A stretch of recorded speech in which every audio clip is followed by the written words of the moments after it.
O marketing numa empresa, hoje, para mim, é muito claro. Ele é a força de venda. O marketing, sem o marketing, o vendas, ele tá. Por quê? Todas as estatísticas, todo o estudo, para onde, que é isso, o que nós vamos produzir, onde nós vamos colocar, e onde é o mercado, como colocar isso no mercado, tudo. Isso aí é a força de marketing, que vai ajudar o vendas. Marketing é investimento. É onde você vai se posicionar corretamente com o mercado que você quer atingir.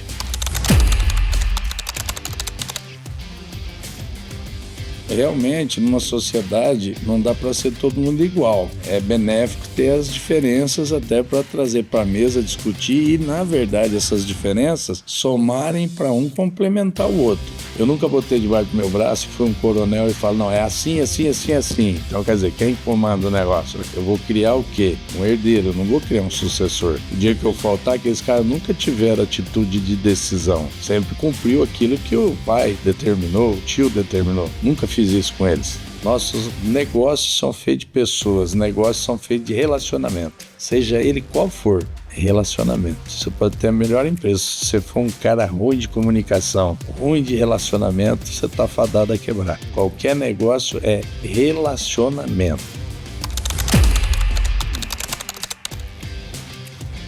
Quem tem que estar bem é a empresa. Eu tenho que estar bem de saúde, né? O resto a gente vai levando. As pessoas que trabalham com você, elas têm que saber aonde vai, onde nós vamos chegar, o que nós queremos, a empresa, a companhia quer o quê. Isso tem que estar muito claro para todos. Fala pessoal, sejam bem-vindos a mais um episódio aqui do Fábrica. É o seguinte, né? Deixa eu trazer uma abertura aqui, vocês vão conhecer um pouco da empresa quando começar. Eles saíram de 1.000 frangos abatidos por dia no primeiro ano da empresa para hoje mais de 700 mil por dia. Alcançaram mais de 4 bilhões de faturamento num único ano e com presença em muito mais de 100 países, né? Esse é o tipo de trajetória que a gente não vê na maioria das indústrias.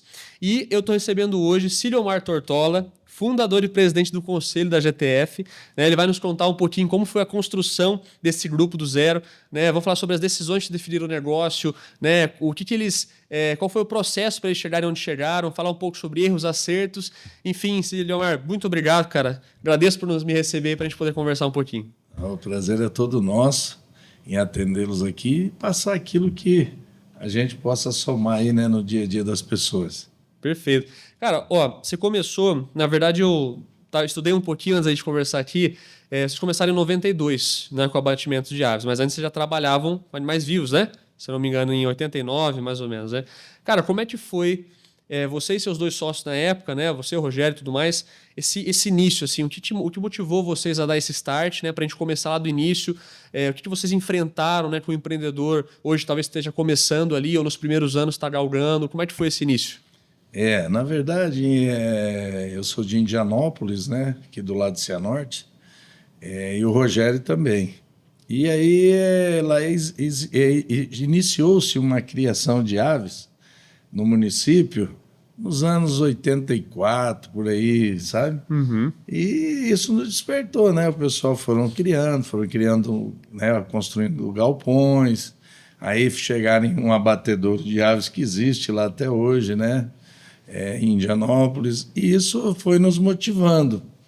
E com a amizade com esse pessoal, a gente começou a entender um pouquinho do frango, né?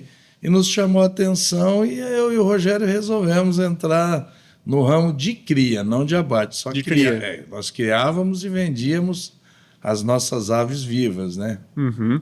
Isso em 92 começou? Não, isso em 88. 88. Aí, E o que te fez vocês mudarem para abatimento daí? Como é que foi esse processo? Aí eu vou simplificar, né? Ela ali foi o seguinte, nós começamos a criar e vender para os abatedouros que existiam na época, né? Na nossa região aqui, os mais velhos. E o que acontecia? Tinha momentos que eles falavam, nós estamos com a grade de abate fechada, não vai ter espaço para encaixar as aves de vocês. Então, isso era um sofrimento para a gente, porque muitas vezes, para aliviar o galpão, nós botávamos aves em caixas de madeira e saía vendendo nas vilas, na cidade, para poder aliviar, porque também os nossos aviários naquela época eram aviários no máximo 5 mil aves num aviário. Hoje é 52 mil, 10 vezes. Em um aviário. E mais em um aviário. Hoje, 52 com a tecnologia, a inovação, né? Então é 52 mil. Naquela época, o máximo era 5 mil. E era tudo manual. Hoje é tudo automático. Então, para aliviar um pouquinho, a gente tirava 300 aves, né? Ali de dentro. E falava, vamos dar uma aliviada, né? Porque não tem para quem vender essa ave essa semana, vamos ter que esperar uns dias. E isso nos levou a pensar o quê? Ó, vamos ter que pensar em abater, né? E aí foi quando surgiu a oportunidade em Maringá, né? De uma... Não dá para dizer para você que era abatedor, né? Eu brinco, devo ter falado até na palestra, que a gente não abatia, né? A gente atropelava, sabe? Então, não tinha nada, era igual a avó, a mãe, né? De quem já teve uma vivência no sítio, né? Pra almoçar o frango ali, né? É isso, abater lá, e era tudo manual, era tudo, sabe? Então, a gente veio para cá, era um barracão de 12 por 20, e era tudo manual mesmo, igual faz no sítio hoje, né? Na área rural. E aí a gente começou, foi o que trouxe a gente para o abatedouro, foi a necessidade de encaixar as nossas De espaço, aves. foi ali. Encaixar o abate, encaixar a produçãozinha nossa pequena, que era 1.000 aves por dia. E aí vocês, de momento que você fala assim, ó, isso aqui é um negócio que é melhor do que o que a gente estava antes. Então, aí é assim, ó, aí eu falo para você que tem um pouco da mão divina, porque você pegar 2 caboclos que tem só o ensino médio, criado numa cidade de 4.000, 5.000 habitantes, né? E, de repente, sair para esse mundo de empreendedorismo, nós não traçamos nada na nossa vida. Planejamento estratégia. Nada, não existia estratégia. A estratégia era assim, eu tenho 5.000 frangos em cada galpão, não tem onde eu abater, eu tenho que me virar. Essa foi a necessidade nos empurrou para o negócio. Essa é a realidade. E dentro do negócio, as necessidades e as oportunidades foram aparecendo e nós fomos aquela história. Cavalo está encilhado, pula na hora que ele passa, senão depois eu acredito que eu e o Rogério tenha pulado no cavalo na hora certa. E vocês, quanto tempo foi para vocês focarem 100% nesse modelo aí de abatimento? Foi assim, ó, começamos em 92, 1.000 aves. Aí de 1.000 aves a gente falava assim, o dia que nós matarmos 5.000 dias, nossa, aquele sonho, né, de quem está iniciando, garoto igual vocês, que a idade, acredito que vocês têm entre 25 e 30 anos, era a idade minha e do Rogério. Puta, nosso negócio, matar 1.000, né, se a gente for para 5.000 é 500, né, é muitas vezes, né, a mais, né, 5, 6 vezes a mais, enfim. Então a gente... Não miraram tão longe no início, foi indo, né? Não, foi passinho pequeno. E tudo era muito difícil, porque nós não tínhamos patrimônio, nós não tínhamos capital. Você entendeu? A gente começou do menos alguma coisa, porque quando eu falo menos é porque a gente já começou devendo. E para pagar tinha que produzir e ser lucrativo. Então a gente já começou devendo, começou por aí. E 2 molecão, né? Querendo vencer na vida. Isso aí a gente sempre teve esse foco de perseverança, de persistência, de luta, de não desistir nunca. Essa é a vida nossa.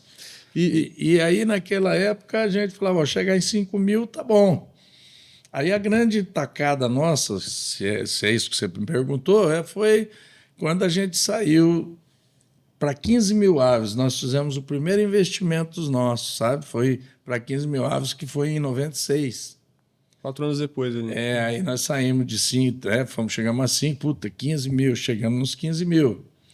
E aí a outra tacada nossa foi em 98, que aí a gente foi para 50.000 aves. E aí nós fizemos já uma estrutura moderna. Aí nós começamos a modernizar nosso parque fabril. Certo? A operação ali no abatimento. Chegamos nos 50, dos 50 fomos para 70, 90, 100. Quando nós batíamos 100 e poucos mil aves ali nos anos de 2008, por aí foi quando começou a ver as aquisições nossas, né? Das outras empresas, né? Das outras empresas. Legal. E aí foi onde que você fala, mas como que vocês planejaram? Não. As oportunidades foram aparecendo e a gente, já com um pouquinho de conhecimento no nosso segmento, a gente já estava aí com praticamente aí quase 18 anos, né, de conhecimento no nosso negócio. Aí foi quando apareceu a unidade Paraíso do Norte, em 2008, 2009, Terra Boa. e 2011 Paranavaí, que essa foi um grande salto, que essa aí a gente já pegou ela batendo 110 mil aves dia. Aquisição ali já... A aquisição ali quase dobrou a nossa produção, entendeu? Então foi isso, foi acontecendo ao longo de 92 a 2011, foram as aquisições nossas e o crescimento nosso foi, muitas vezes, foi em aquisições. Entendeu? Vocês primeiro, aí, pô, uma oportunidade aqui, foi juntando, né? Isso. Depois eu quero aprofundar um pouco nisso aí. E assim, hoje fazem 33 anos, né? 33 anos agora, né? 92 para... Vai fazer 34, 34 agora, né? Vai fazer em junho. E aí você comentou do Rogério, seu sócio também, e a gente atende muita empresa que tem sócio, é natural, né? Você começar algo sozinho é muito mais difícil de ter um parceiro. Mas, cara, 33, 34 anos agora, né? Não é para qualquer um, cara. O que você me fala, para quem está assistindo esse podcast também, que tá com sócio, pode estar numa fase boa, não tão boa, tá pensando. O que manteve vocês unidos todos esses anos, cara? O que sempre nos manteve foi a humildade, o respeito um ao outro, né? Sem vaidade, sem picuinha, né? Eu brinco com o Vinícius, com o Rafa, né? Com o Leozinho, que brigue com a esposa, né? Mas não brigue com o sócio. Certo? Se tem um probleminha familiar que possa interferir na sociedade, brigue com a família sua particular ali, que é a tua esposa, mas não brigue com o teu sócio, que aí você arrebenta com o negócio. E tem que estar focado o quê? O foco. Trabalhar, produzir e reinvestir aquilo que você ganhar no teu próprio negócio. Para quem começa do nada, ele não pode começar a querer ter privilégios antes dele consolidar a empresa dele. Ganhou R$1, bota R$1 dentro da empresa. Não dá para o cara ganhar querer tirar 50 para pôr em outro lugar, entendeu? Então é consolidar. Nosso foco sempre foi trabalho, disciplina, foco, perseverança, certo? E retidão nos nossos negócios, né? Nós dependemos muito de credibilidade. Então você tem que, quando eu digo, desde o produtor nosso que nos vende os insumos, né, as cooperativas, como o nosso produtor parceiro nosso, que é o criador das aves, né, que é o parceiro, e o mercado, né, as pessoas que aqui trabalham e o mercado final, né, que é o supermercado e o consumidor que leva para casa dele os nossos produtos e que para nós aqui não tem negociação qualidade. Tá? Não tem, ali é qualidade do nosso produto. É uma exigência da empresa, é uma excelência da empresa falar em qualidade nos nossos produtos. E, pô, quando você... Primeiro, né, essa parte da qualidade ser inegociável, né? A gente vê isso, porque a gente consome também o produto, então a gente pode ver na prática, né? E também voltando à questão da sociedade, né? Uma coisa que eu sempre converso com parceiros também que estão na batalha, né, de empreender, como é que você vê a questão de complementar funções, assim? Você, Rogério, sempre teve funções complementares um do outro, como é que foi esse processo? Qual conselho você daria para alguém que talvez está buscando, né, uma sociedade ou está tendo talvez desafios ali que você aprendeu nesse tempo também? Realmente, numa sociedade, não dá para ser todo mundo igual. É benéfico ter as diferenças até para trazer para a mesa, discutir e, na verdade, essas diferenças somarem para um complementar o outro. Esse é o cenário perfeito, né, numa sociedade. Eu e o Rogério, a turma fala que era o casal 20, né? Um complementava o outro porque a gente, muitas vezes, no olhar, sabe? No olhar, no negócio, no olhar já sabia o que o outro estava pensando daquilo. Então, assim, eu e o Rogério, eu sempre fui muito comercial, mas com a dificuldade na sociedade de o Rogério, às vezes, falar, pô, esse troço aqui não é para mim, indústria e tal, né? Fica tranquilo, então, cuida dessa parte comercial, da administrativa, jurídica, e deixa para mim o resto ali, que é produzir o frango, fábrica de ração, incubatório, abatedouro, entregar o produto final embalado e carregado no caminhão, seja para o porto ou seja para o mercado interno, entendeu? E assim foi. Nas aquisições a gente sempre discutiu muito, né? Eu e ele na mesa, né? E aí cada um pontuava, né? A área minha eu dava o meu parecer, ele na dele, e aí a gente, não só em aquisições e negócios, como também no dia a dia da empresa, né? A Perfeito. gente sempre tocou assim, sociedade primeiro é uma coisa que tem que se dar muito, tem que estar muito alinhado, certo? Aonde cada um quer chegar, o que cada um pensa, você está entendendo? Antes de você constituir uma sociedade, primeiro você tem que ver quem é teu sócio, né? Ver se faz sentido para você aquilo, porque é uma vida, é um Com casamento, certeza. tem sociedades que duram 100 anos, né? Passam de gerações, e essas aí são sociedades que realmente foram bem constituídas, foram bem planejadas, né? Para que não tenha problema no meio do caminho, imagina. Uhum. Né? Porque o que acontece? Vem as sucessões. Se não tiver muito claro para as famílias de cada sócio como que é a empresa, fica complicado.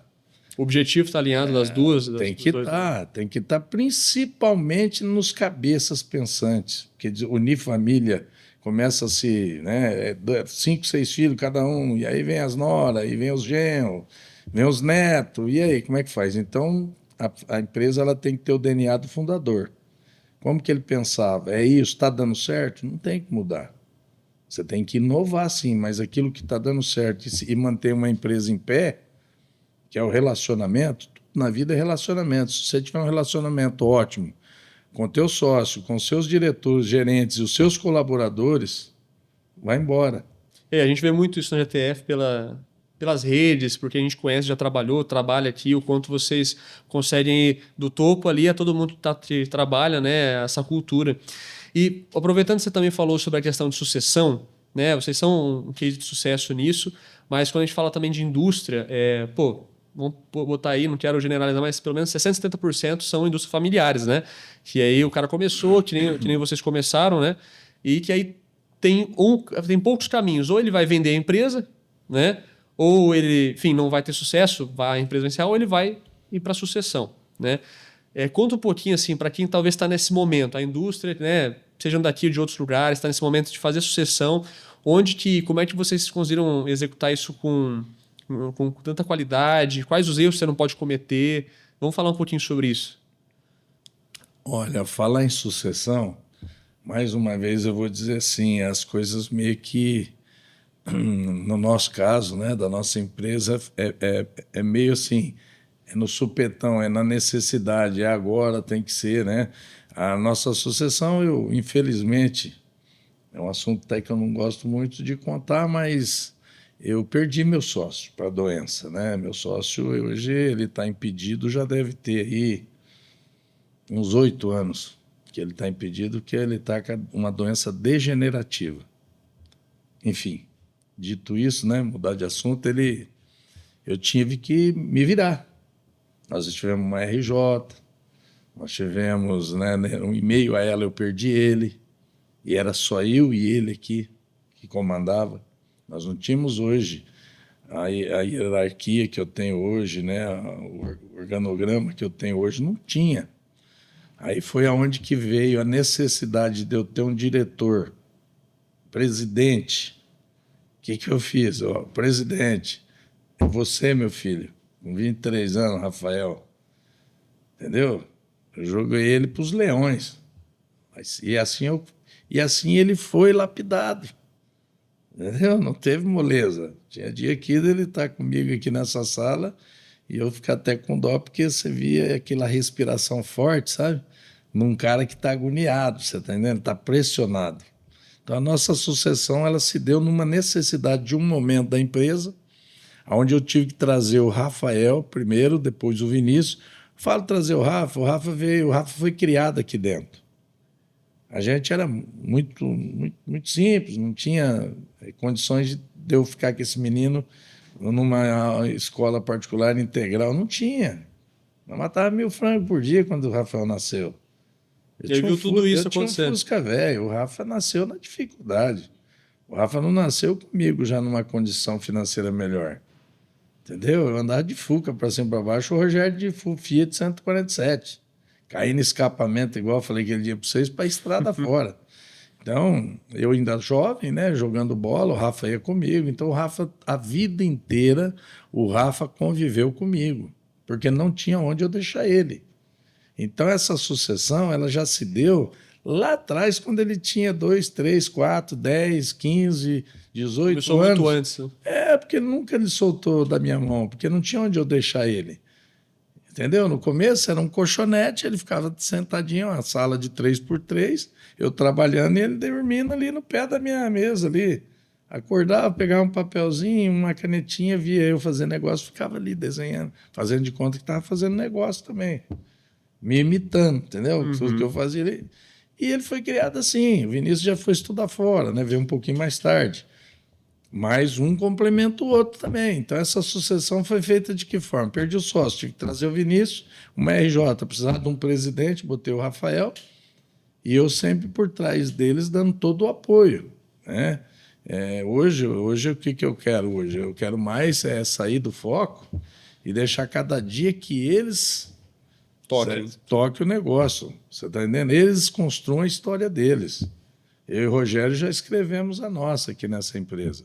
Estou aqui ainda como presidente do conselho para quê? Para ajudar nessa sucessão, para ajudar eles nas tomadas de decisões em coisas que às vezes eles não dominam tanto. O Vinícius, o Rafael, eles são infinitamente melhor que eu e o Rogério em muitas coisas. Mas tem algumas coisas que só o dia a dia, a experiência no fazer e executar, que você tem, que é, num caso, chão de fábrica. Eles não viveram chão de fábrica.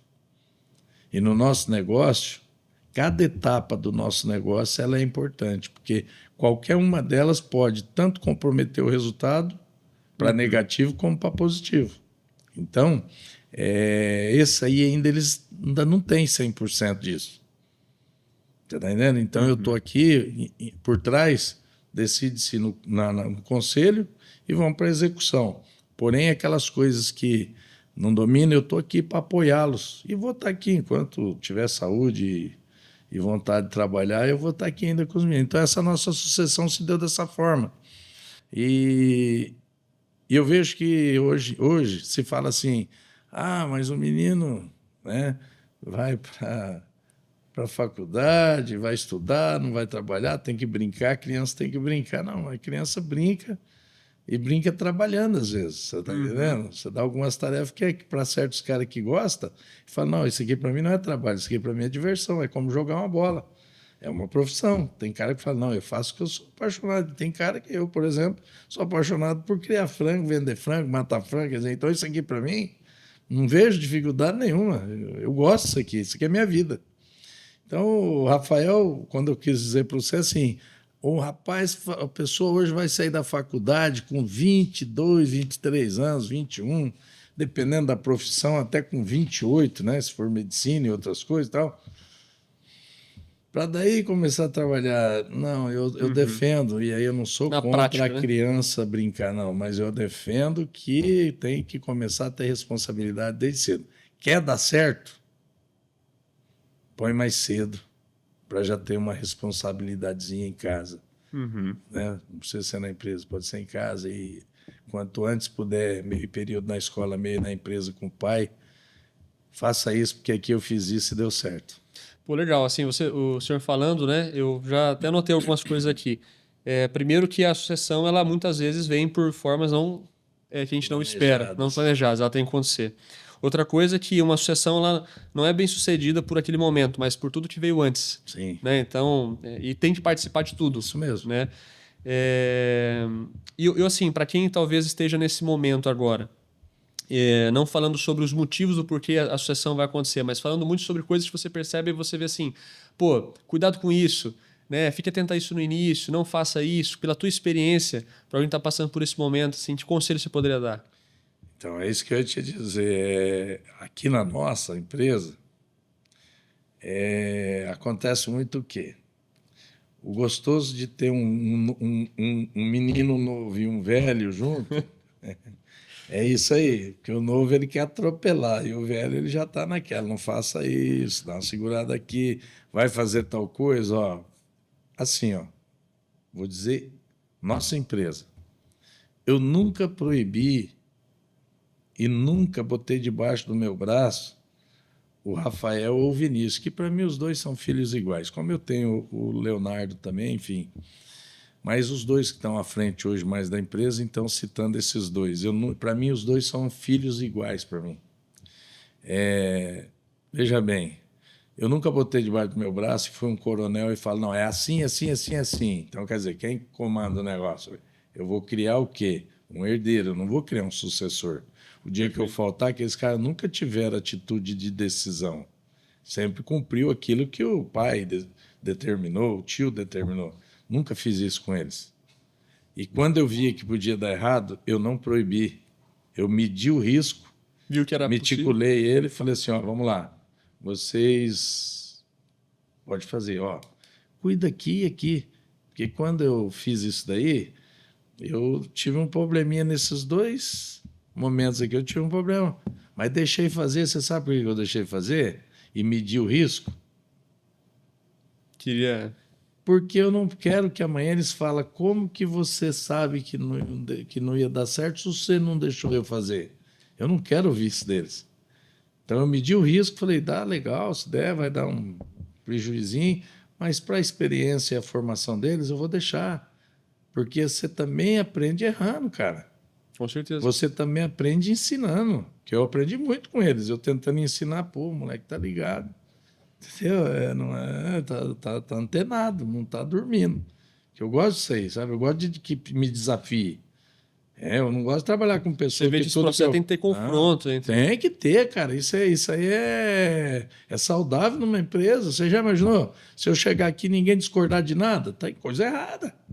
Ou eu estou sendo um carrasco que todo mundo fala, Deus livre, o homem falou, tem que fazer e acabou. Não gosto disso, não. Me desafia, cara. Traz para mim, me confronta, fala para mim que eu estou errado. Não, mas eu estou errado? Prova para mim onde estou errado. E vamos lá. E aí a gente sai com uma ideia top. Então, os meninos, quando eu falo para você, tem muito disso daí. Às vezes, deixa lá, deixa eles dar uma erradinha para amanhã não falar. Pô, você fez, cara, eu não te proibi de fazer. Você viu que não deu certo. Que às vezes eu brinco com o Rafa, né? Beleza, vai lá, faz, né? Aí não volta para dizer como é que foi, né? Quando finalizou. Quando dá certo, aí, você viu lá, pá, né? Quando não dá certo, ninguém vai. Eu falei, e aquilo lá? Já dá uma risadinha, eu já sei, né? Falei, levou tinta, né? Não deu certo. Mas é o que eu te falei. Não dá para querer acertar 100%, né? Aquela brincadeira que eu faço aqui com eles. Tem hora que não dá para acertar no olho, né? Vamos acertar no corpo da mosca, porque no olho é difícil, né? Então, é isso que eu falo para eles, né? Então, essa parte aí, se eu não me confundi no que você perguntou... Não, foi perfeito. É isso aí, é o desafio, né? Do como entrar, discordar.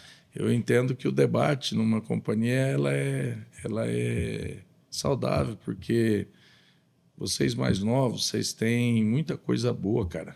É só saber lapidar vocês. Vocês estão numa geração, vocês estão voando. Aí tem uma turma que fala assim, uma turma meio de preguiçoso, de não sei o que lá. Geração né? Z. Geração não sei o quê. Mas tem que saber escolher. Isso nunca foi diferente, tá? Essa conversa aí que a molecada nova aí... Não, isso aí sempre existiu. Quem gosta de trabalhar e é aquele um que é meio preguiçosão.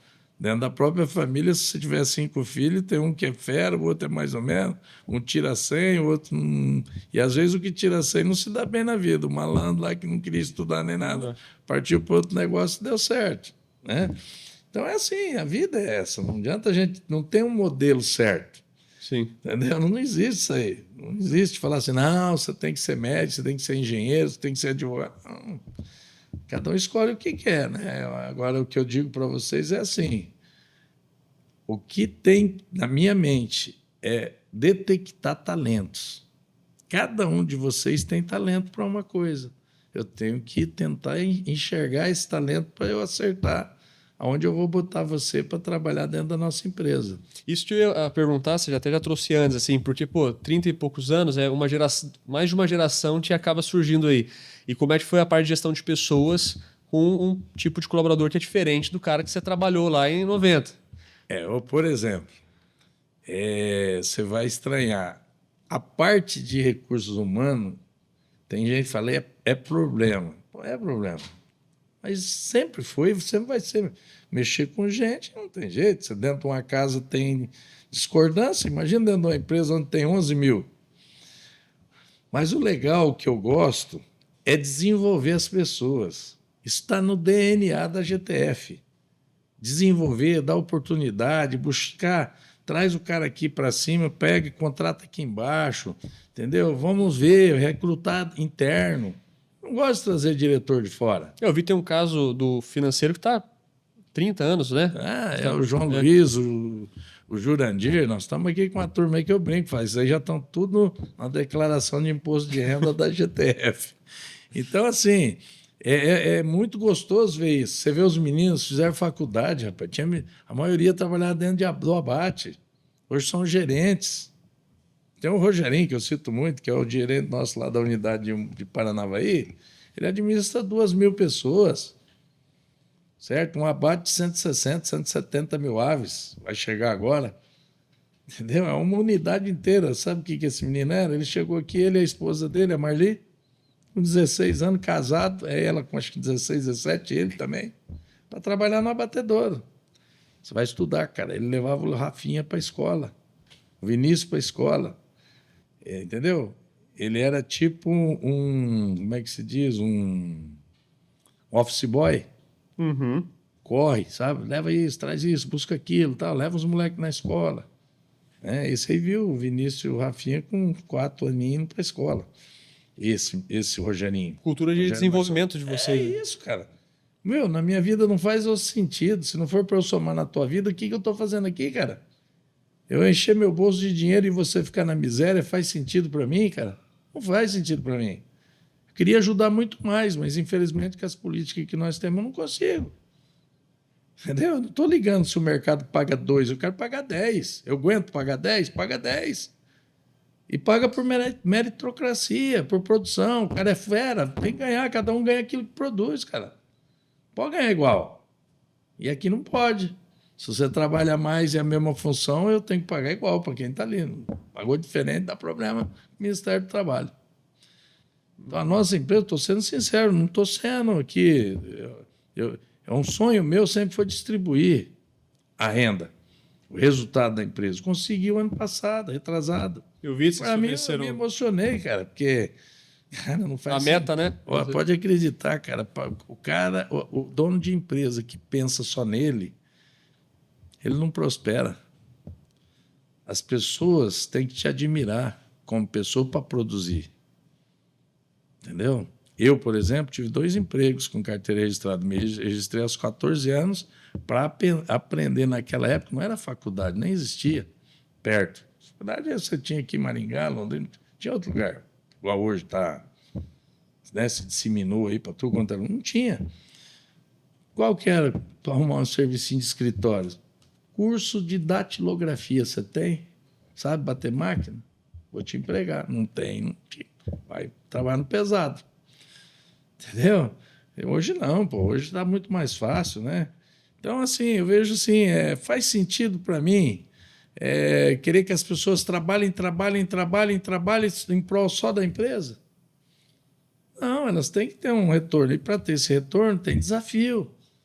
E aí fica na empresa quem aceita desafio, quem quer crescer, quem quer produzir, bater meta. Já imaginou na tua vida se você não tiver uma meta? Uhum. Como pessoa.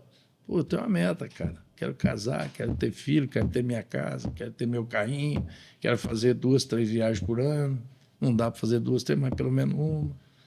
Quero fazer isso, quero conquistar isso. São metas que você tem que pôr na tua vida. Se você não botar, você não vai chegar a lugar nenhum.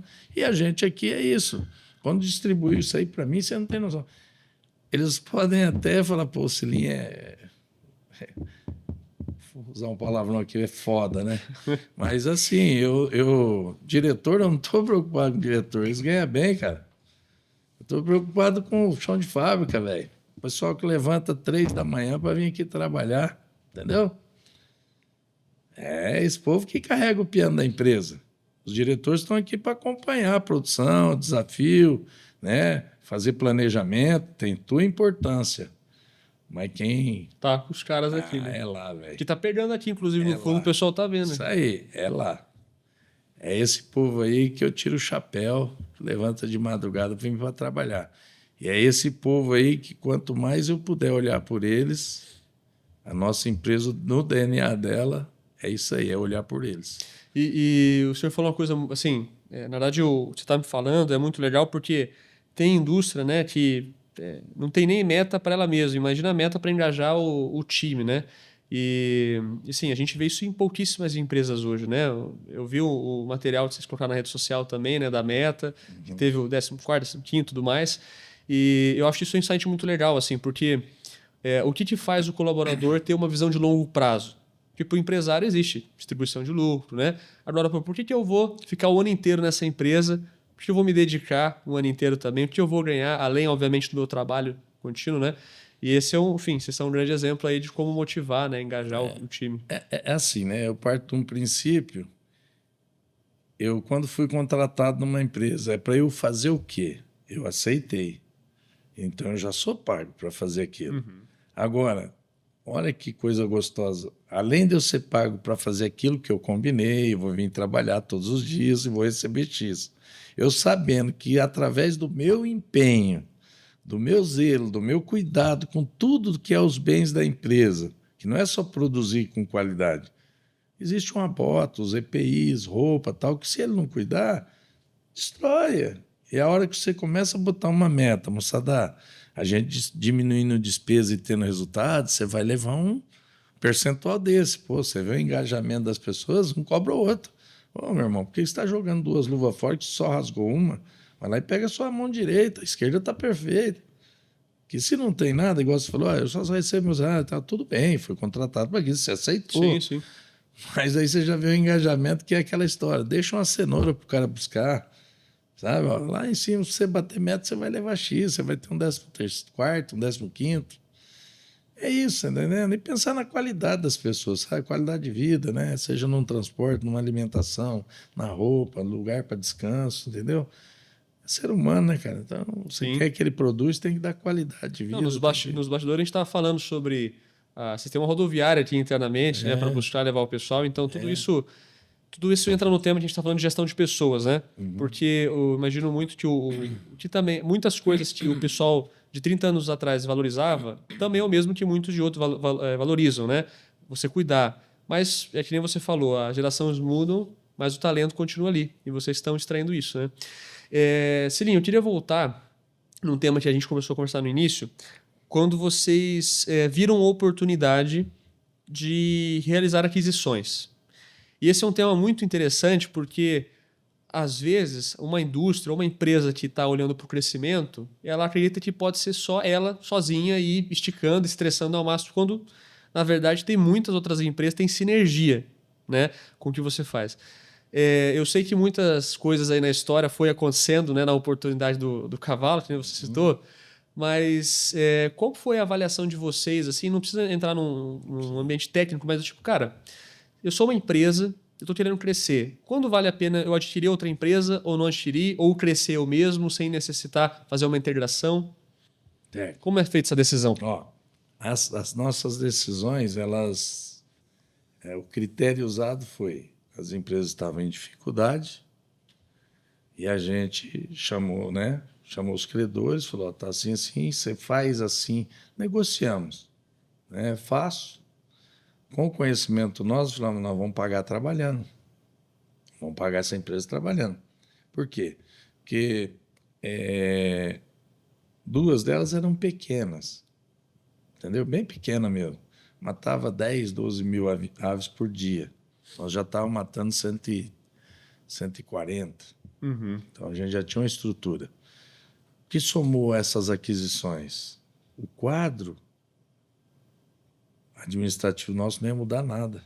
Eu ia diluir esse custo. Eu ia ter mais aves, porque para 140, você dava conta desse e de mais os outros dois pequenos, que foi um em 2009 e outro em 2008 e 2009. Então, ambos batia 10, 12, 13 mil aves por dia, era pequeno. Então, compras, tal, tudo isso eu precisava de gente para bater só.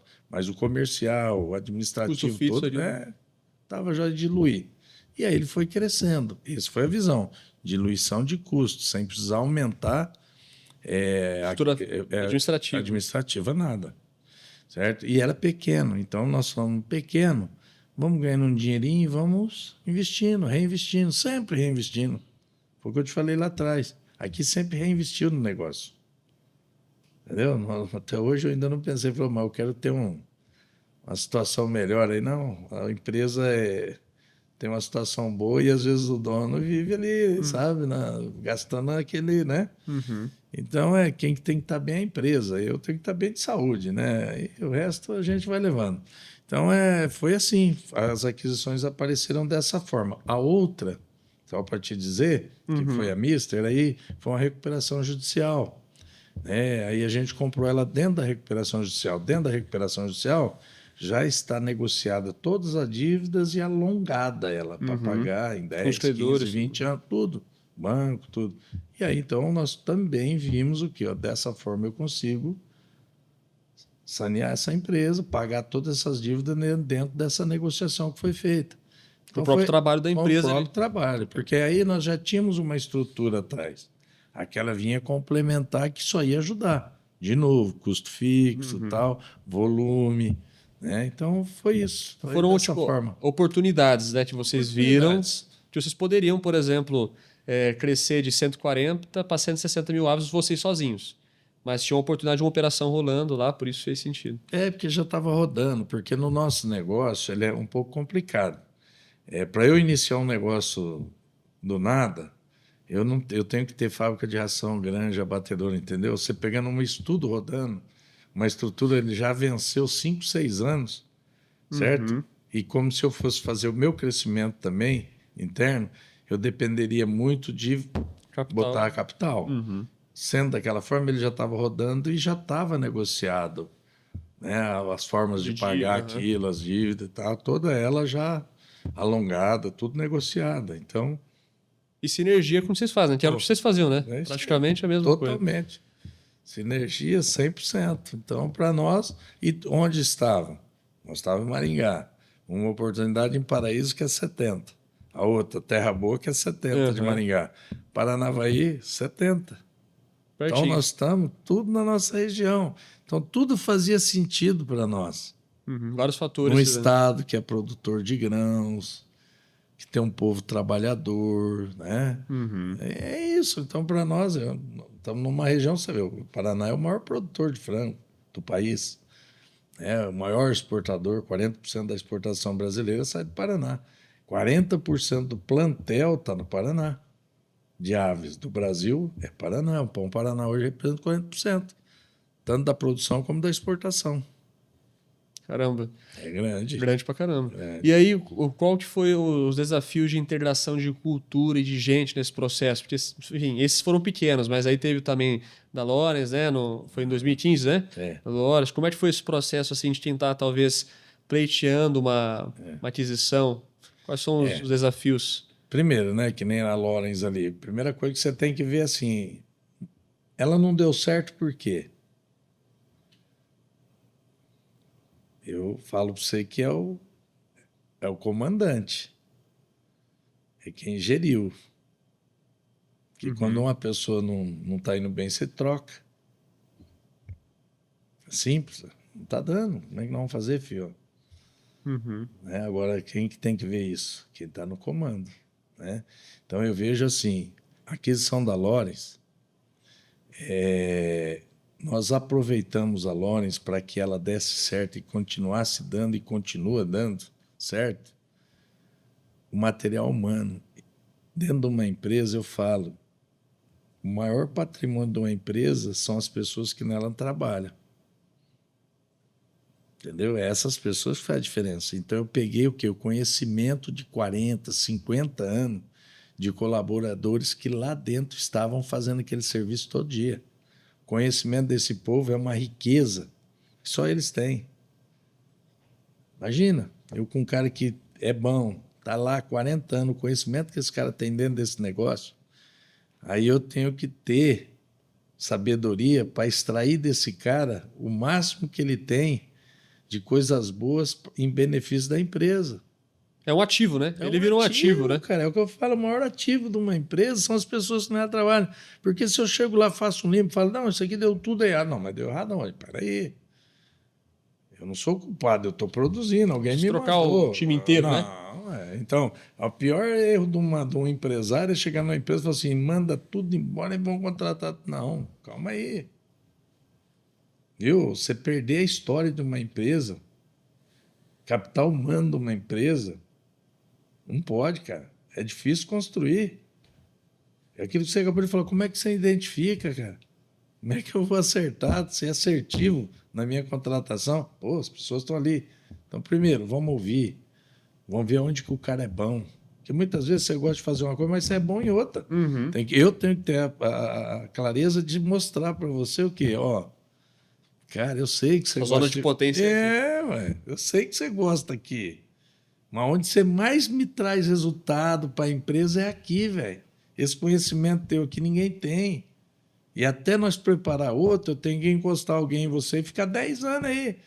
Para daí eu tirar você e levar você para outro lugar. Ou 5 anos, ou 2 anos, dependendo. Sabe? Da dificuldade daquilo ali. Então, se você já tem gente ali, cara, trabalhando, cara, são colaboradores. Você conheceu todo. Ah, todo mundo tem, vou citar um nome, né? O seu João tá lá, o seu João acho que tem mais velho quase que a Lawrence. A Lawrence tem 109 anos, o seu João deve estar na loja há mais de 50. Caramba. Os caras falam, não, o João vai morrer trabalhando. Não, porque ele é magrinho, né? Gosta de trabalhar, é antenado, antenado.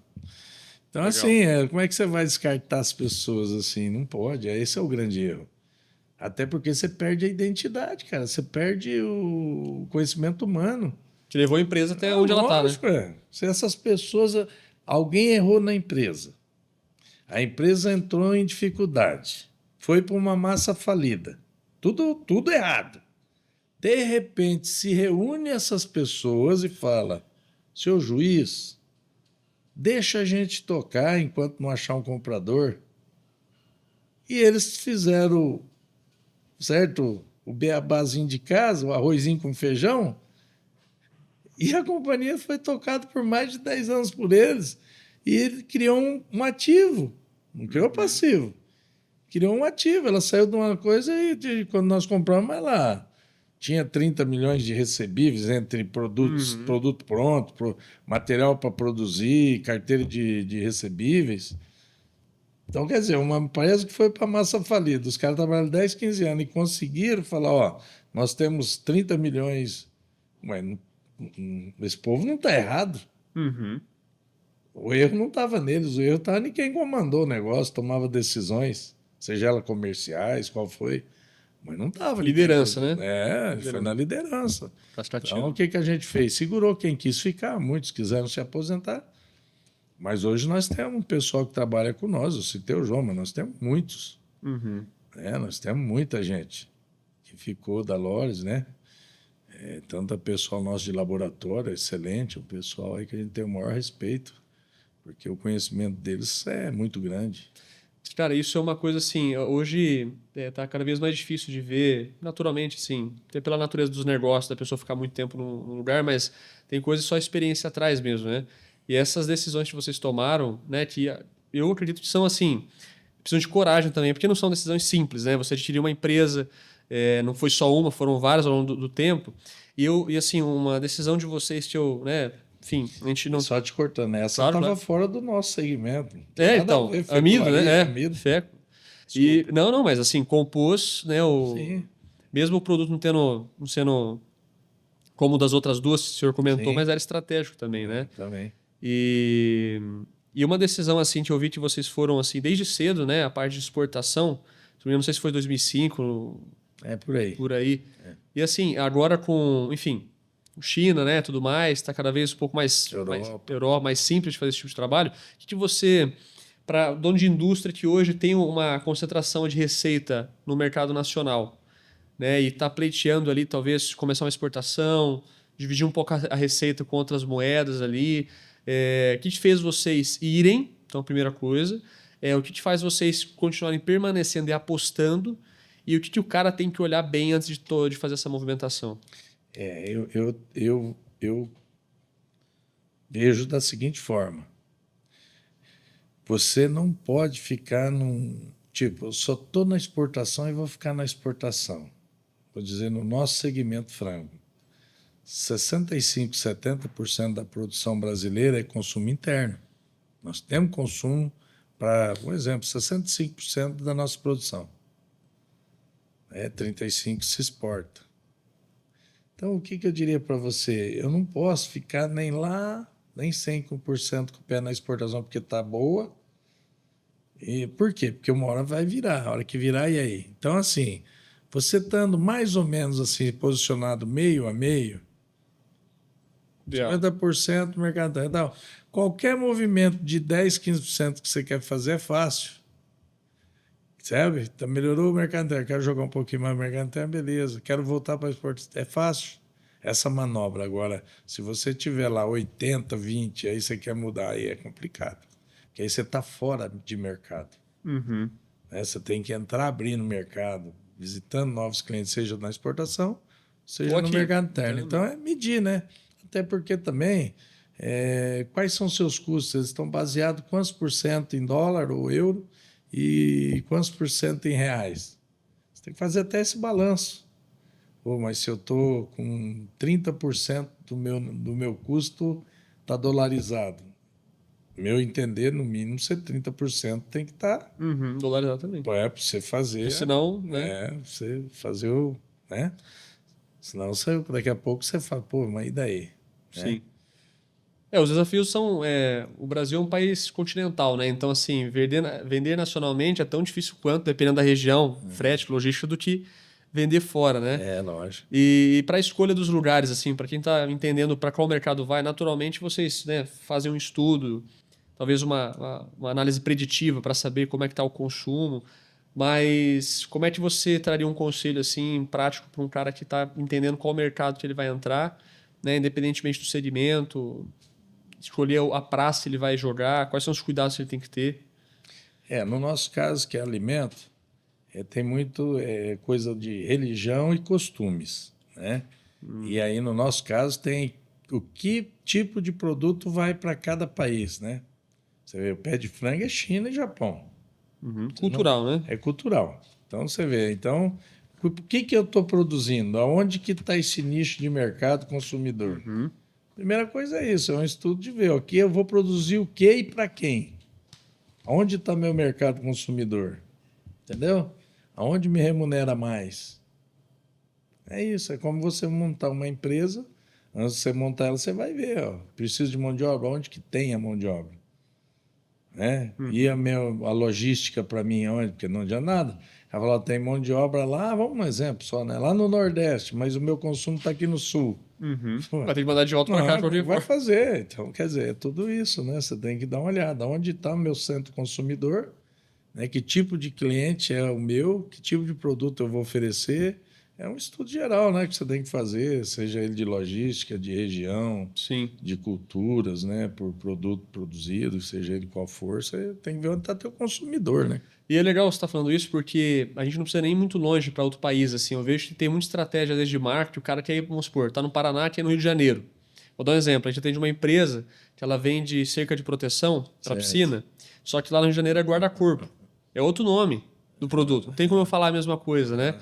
Então eu não preciso nem exportar para me preocupar com a região e a cultura do lugar, né? Que é o que vocês estão fazendo. Sim. Então, mas eu vi, né? Estava dando uma olhada nisso, estão investindo mais na parte de exportação justamente para ir equilibrando cada vez mais essa. Porque ela chegou a ser só 15. Entendi. Entendeu? Porque tem muitas coisas nossas para um frango chegar a ponto de abate que é dolarizado. Entendeu? Desde a aquisição da galinha, tudo, né? Que a genética nossa aqui, ela é americana. A linhagem Kobe, né? Aí tem a roça um pouquinho, enfim.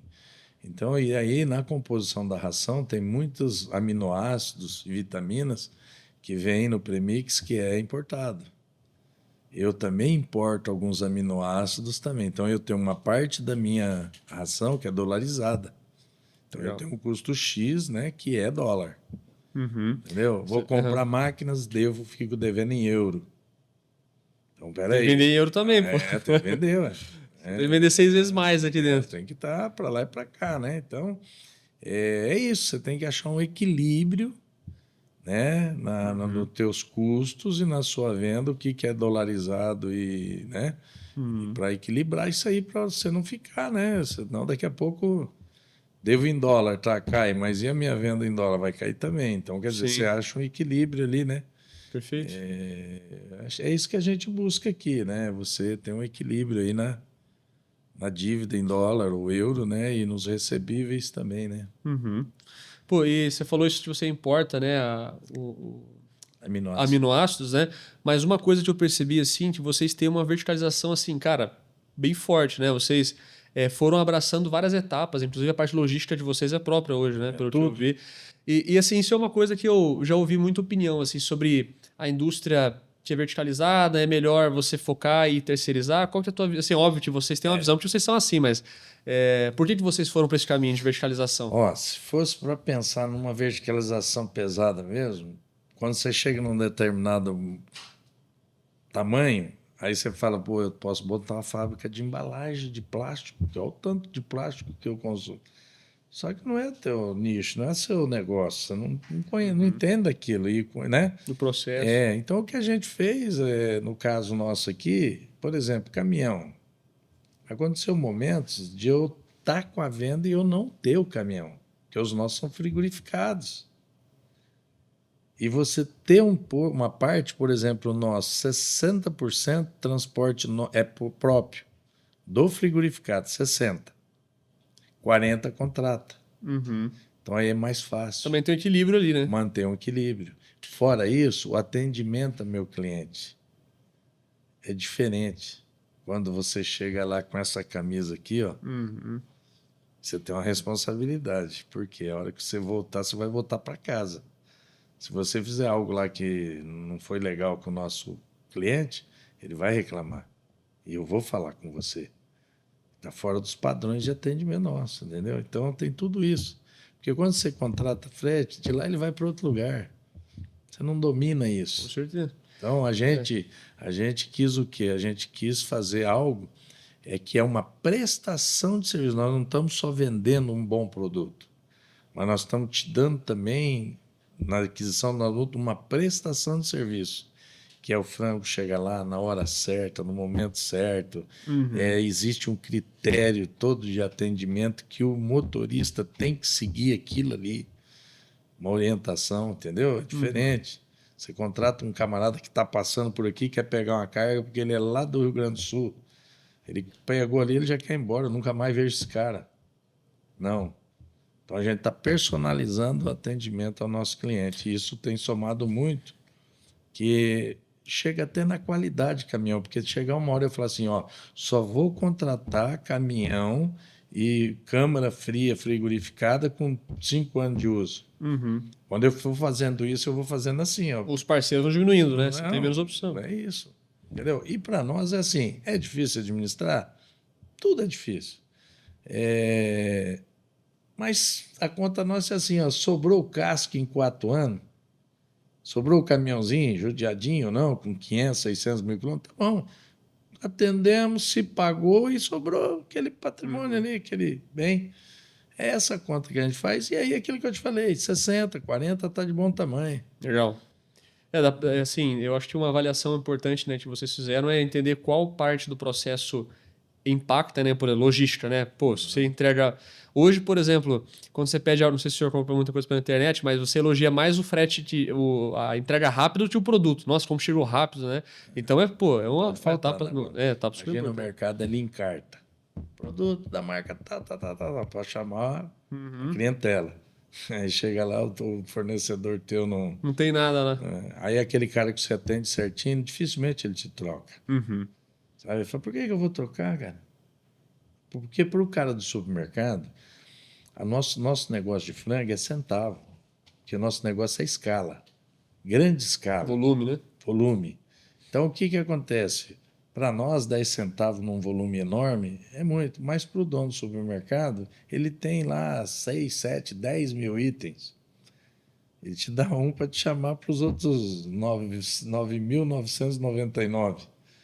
Você vai andar lá dentro. Você quando entra no mercado, você não entra só para comprar o frango, um exemplo que está em promoção. Pedir um ombro, né? Então você vai comprar outras coisas. Então, naquela outra, aquilo que ele te deu aqui, ele vai ganhar do outro lado ali. Então, para eles, uma diferença de centavos ali, numa negociação, ele não troca um fornecedor Fiel relacionamento. fiel, que cumpre a risca, as entregas, ele sabe que não vai ter ruptura no abastecimento da rede dele, entendeu? Então, e a gente partiu para isso. O restante da verticalização é o quê? Não tem como comprar ração, você quebra. Você vai ficar na compra de pintainho, até quando? Porque daí você está na mão das outras pessoas. Porque se eu falar assim, eu quero abater que nem hoje, 670 mil aves dia hoje, certo? Se eu ficar na tua mão comprando pintinho, o dia que o teu negócio der problema, o meu também vai sofrer. Porque o dia que você me deixar falar assim, eu tive um problema, ou eu tive uma dificuldade financeira, isso você não me conta. Chegou ali na frente onde você tinha que me entregar todo dia, um exemplo, 700 mil pintinhos por dia. Você deixa de me fornecer, eu que sei, complicou o meu. Sim. Porque eu vou arrumar onde isso? Então, isso é uma garantia de sobrevivência do teu negócio. Eu não posso. Tem etapas que eu não posso depender de um terceiro, porque daí eu estou na mão dele. Então, isso eu não posso ficar. É um critério de vocês fazer essa análise, né, de dependência ali do... É o caso, processo. Por exemplo, como é que eu vou? Se eu não tenho pintainho, eu não tenho frango. E aí o meu negócio é matar frango.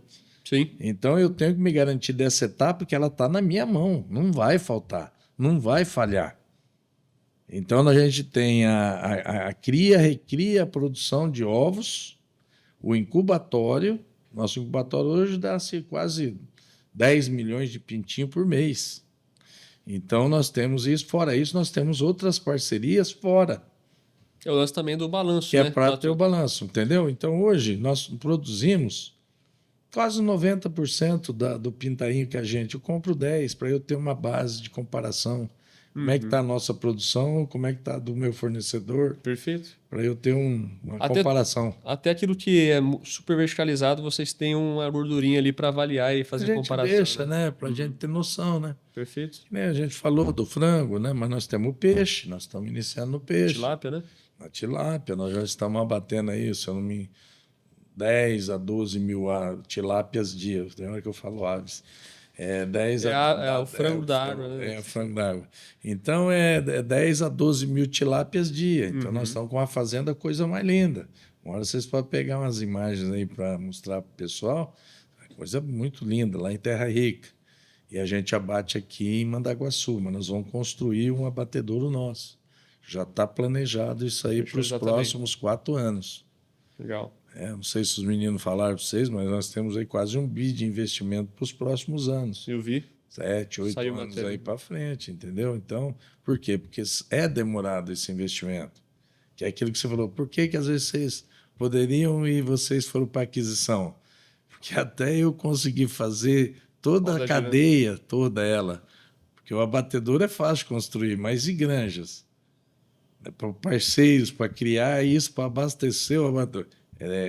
Sabe, o ciclo todo não negócio, é tão simples assim. Não é simples, é demorado. Então é mais fácil você ir para uma aquisição do que você começar do nada algo. Não, mas assim, eu perdi bastante insight mesmo, porque é uma dúvida que aparece no meio da trajetória, né? Se você... o que eu sou muito bom fazendo, que eu devo internalizar, o que eu terceirizo, que eu devo compor. E assim, até partindo para uma reta final também, Celinho, vocês estão passando por uma mudança de marca também, né? Nos últimos anos. Estão investindo, né, pessoas super influentes, né? Acompanhamos aí com o Neymar também, que começaram um tempo atrás. E assim, como nós também somos uma empresa de marketing, né, cara, a gente fica muito feliz quando tem uma marca, né, com uma trajetória tão longa quanto essa, de investindo, vendo isso aí como um passo. E eu sei que também isso existe uma participação grande dos sucessores ali, né? Sim. Mas, assim, até para o dono de indústria que está nos assistindo e que olha para o futuro, assim, como foi essa visão de ver o marketing, esse investimento em marca e posicionamento como investimento e não só custo? Como foi esse processo, assim? E o que você está vendo, assim, de... Vou falar a verdade para você, para me convencer foi um pouco difícil. os mais novos aí, né, os meninos, para me convencer, foi um pouco porque são valores expressivos.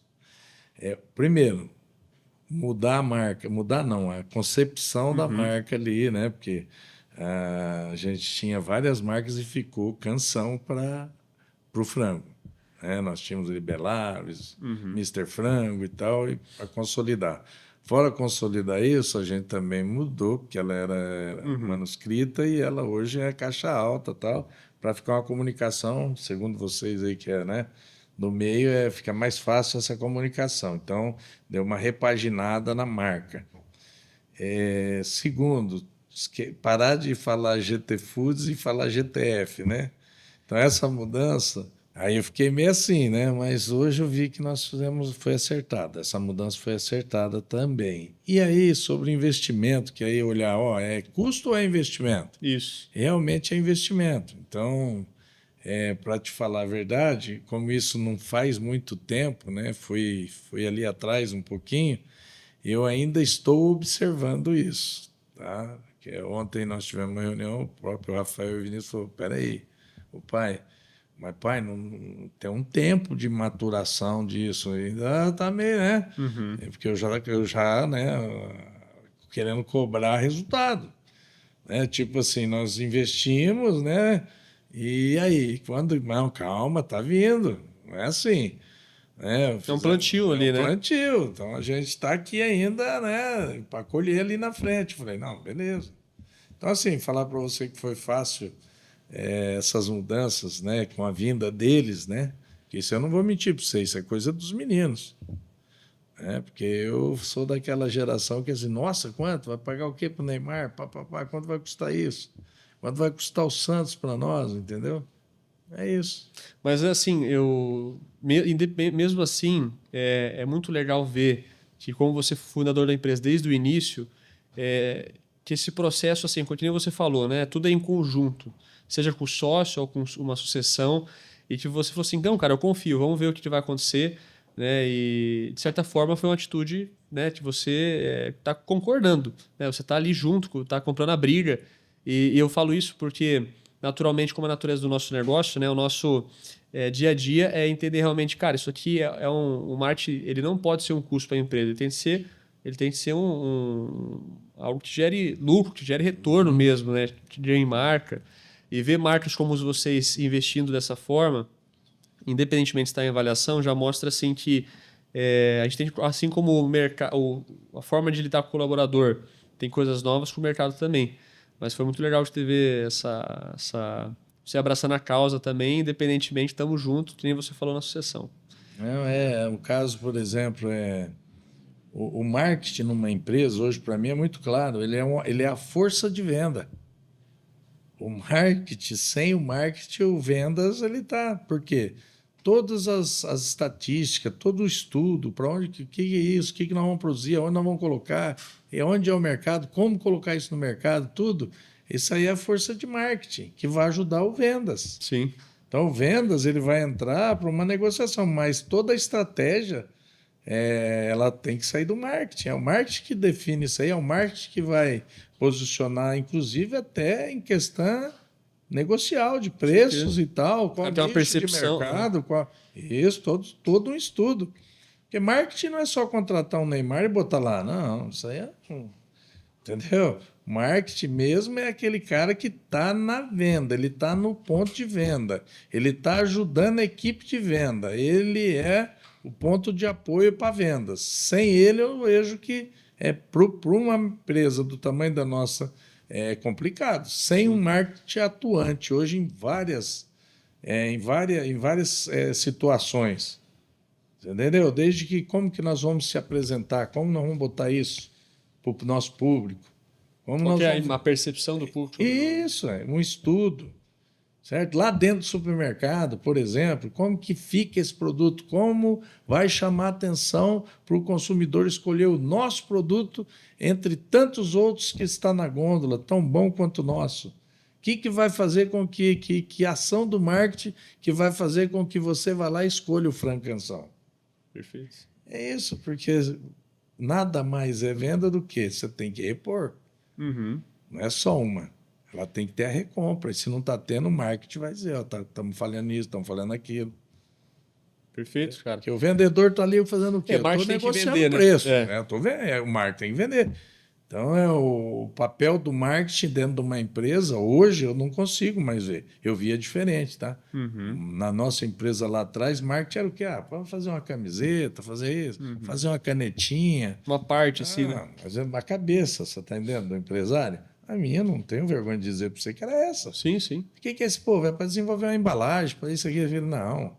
Marketing mesmo da empresa, ele define venda, cara. Ele é um braço direito do vendedor. Entendeu? Então, é aquilo que você falou, não é custo, é investimento, cara. Não é custo, realmente não é custo. Marketing é investimento. É onde você vai se posicionar corretamente com o mercado que você quer atingir. Pô, que legal, cara. Ainda mais na estrutura de vocês, assim, pô, é bacana, né? Quem é da área gosta, né, de ouvir isso e, enfim, nos motiva também. Cilinho, cara, indo para a última pergunta final, cara, pô, essa conversa foi muito bacana. Eu sei que é difícil extrair 30 anos de experiência no bate-papo. Eu acho que eu falei mais do que você esperava, né? Não, mas, cara, eu acho que... atrapalhei aí, né? Não, cara, foi... Na verdade, cara, eu tenho bastante pergunta, então vai ter uma parte 2. Pode ficar tranquilo que a gente vai ter uma parte 2. Estou aqui para te atender. E, assim, ó, é uma pergunta que ela é comum em podcast, mas pela trajetória de vocês, pela história de vocês, né, tudo que você me contou aqui, me traz um conselho assim para um cara de indústria, que é o cara que está assim, tá uns 10, 15 anos, construiu algo bacana, mas onde que ele não pode errar? Onde que ele tem que nunca deixar de olhar na empresa dele para talvez chegar num momento que vocês estão hoje? Que conselho você daria? Se quiser até olhar para... Tem uma câmera aqui atrás da gente, você é para cá, Lucas? Só direciona aqui, ó. Aqui. Pode olhar para ele sentir assim na... Assim, depende muito de cada segmento, né? Eu vou falar do meu. Da sua história, sua Minha experiência. Você tem que, primeiro de tudo, começa com pessoas. Né? Pessoas fazem a diferença na nossa vida de empreendedor. Agora, escolher os pares certos, né, para trabalhar com você. E segundo, é você dominar todas as etapas de produção da tua empresa. Certo? Ela começa na aquisição dos insumos para a produção. Tem que comprar bem para ter um custo baixo. Tem que produzir bem, né? Tem que ter um rendimento. Tipo, não vou escolher uma máquina. Eu não posso ir só pela mais barata. Não, tem que ver o custo-benefício. Essa máquina custa mais caro, mas ao longo dos anos ela vai se pagar. E outra, ela vai me dar um exemplo que eu vou te dar bem rápido. Máquina que corta peso. Tem umas baratas, mas só que ela me dá 5 gramas, a outra me dá 1 grama. Então essas 4 gramas ali, ela se paga. No volume ali. Então você tem que saber tudo, né? Todas as etapas. Você tem que dominar bem todas as etapas, a cadeia produtiva daquilo que você vai fazer, da empresa que você está montando. Você começa ali, começa na aquisição de tudo e depois no dia a dia, tomada de decisão e dominar a cadeia produtiva. Eu vejo que esse é o grande segredo, né? E pessoas, ter pessoas certas no lugar certo. Os pares certos, né? Os pares certos, que eu te falei, ter os pares certos, entendeu? Mas numa empresa eu te falo. E vou morrer falando. Pessoas, cara. Quem te traz resultados são pessoas. Independentemente de tecnologia, tudo. Tecnologia está ali para facilitar a decisão. Hoje você entra num IA e fala, eu quero saber sobre isso. Ela te dá tudo. Tem profissões aí que está arriscada, o cara tem que mudar de profissão, porque hoje, se você for ver, você faz uma pesquisa na IA ali, você fala isso, o cara te dá um relatório de cima e embaixo. Tanto que você fala, doença tal, já dá todos os remédios para você, eu estou sentindo isso, já dá, entendeu? Então, essa parte de tecnologia, ela vem para ajudar, facilitar a vida. A informação, você tem ela mais rápido, ela mais na tua mão, a tomada de decisão é na hora, entendeu? Facilita tudo na tua vida, mas pessoa, né? É pessoa, cara. Nossos negócios são feitos de pessoas, negócios são feitos de relacionamento. Seja ele qual for, você no marketing, relacionamento. Você pode ter a melhor empresa, se você for um cara ruim de comunicação ruim de relacionamento, você está fadado a quebrar. Qualquer negócio é relacionamento. Dentro da empresa, relacionamento com seus colaboradores. De que forma? Justo, correto. As pessoas te admirarem como um ser humano correto. Sabe? Você falou, é aquilo, não tem negócio, fala uma coisa aqui, prega aqui, ali é outra. Não. As pessoas que trabalham com você, elas têm que saber aonde vai, onde nós vamos chegar, o que nós queremos, a empresa, a companhia quer o quê. Isso tem que estar muito claro para todos. Você está entendendo? E pessoas, cara, por exemplo, que nem você. Quando você tem um negócio top na mão, você tem um negócio bom, muito simples. Você leva para quem você não conhece ou você leva para quem é teu parceiro? Parceiro, né? Acabou. É relacionamento. Aquela brincadeira de falar assim, eu nunca fiz um amigo bebendo leite, ela é verdade, cara. Pode ver, você faz uma amizade onde saem muitos negócios meus, numa roda, né? Não precisa estar bebendo, mas estou numa roda, relacionamento, cara. Estamos conversando, o cara, pô, tal coisa. Conceito de fazer negócio assim. Sabe? Naquele ambiente ali e tal, descontraído, o cara, pô, mas tem uma oportunidade, estou com um negócio na mão. Entendeu? Você vai vender um negócio, por exemplo, eu cito, por exemplo, fornecedor nosso, depende de fazer um caixa.